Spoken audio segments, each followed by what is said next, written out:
Bonjour tout le monde, Nickubik est là. Il perd déjà sa voix dès le début, comment ça se fait? Parce qu'il est rouillé, Nickubik.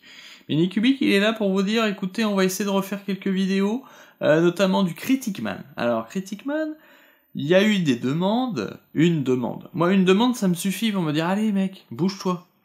Vous savez, ma vie a un peu changé, j'ai du travail, donc j'ai pas beaucoup de temps pour faire du montage. C'est ce qui me motivait notamment, vous proposer des vidéos un petit peu où il y a une sorte de plus-value. Pas juste discuter comme ça sans interruption. Mais, à un moment donné, il faut revoir le système. Plutôt que de rien faire, autant faire des choses plus simples si ça permet de les faire. Donc je vais vous proposer des critiques, et il n'y aura pas de montage. Comme cette vidéo, normalement il n'y a aucun cut, donc il y aura sûrement des petits flottements, des moments un peu gênants comme ça, où je suis là à chercher mes mots. Tant pis, au moins ça permettra d'avoir du contenu. Et notamment des critiques, alors des critiques principalement de films, mais bien sûr si j'ai eu le temps de finir un bouquin, une bande dessinée, un jeu vidéo, alors un jeu vidéo ça serait plutôt sur la chaîne du Voxel, on verra si on va faire le même système. En tout cas, voilà, l'idée c'est de vous partager tout simplement des avis sur ce que j'ai pu consulter par-ci par-là, et puis je ferai un découpage plus simple, parce que Critic Man je m'amusais à rassembler. À l'époque, notamment, j'avais plus de temps pour mater beaucoup de choses, donc je pouvais rassembler 4-5 séries dans une vidéo. Et là, mine de rien, ce sera peut-être plus simple et plus clair, puisque la vidéo, elle sera sur un film ou une série ou un livre. Voilà. J'espère que ça vous fait plaisir. Je vous retrouve bientôt pour un premier avis.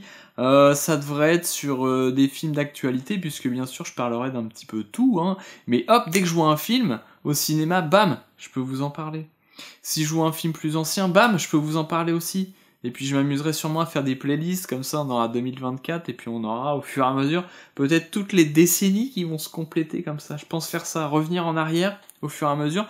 Si j'ai pas vu un nouveau film, ah bah tiens, il y a celui-là, j'en ai jamais parlé, bam, petite entorse à la règle du no-cut, qui n'est pas une vraie règle, on fait ce qu'on veut en fait. Simplement pour rajouter des choses que j'ai oublié de vous dire. Notamment, ici, il n'y aura pas de spoil, on est bien d'accord là-dessus. C'est pas du tout l'idée c'est pas de dévoiler, de raconter l'histoire, c'est de donner un avis, potentiellement une envie d'aller voir quelque chose, ou de ne pas perdre son temps, quelque chose que j'estime ne pas mériter de perdre son temps.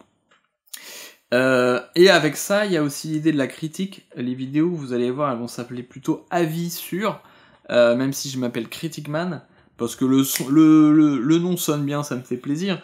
Mais en réalité, je fais quand même une distinction entre avis et critique. Et juste avant d'oublier, si jamais il y a vraiment besoin de parler d'un moment important d'un film, d'une série, d'un bouquin, mais qui est un peu spoil, je le ferai en toute fin de vidéo, tout simplement, dans une zone spoiler, pour ceux qui ne veulent pas savoir, et parfois pour préciser des choses qui peuvent être importantes.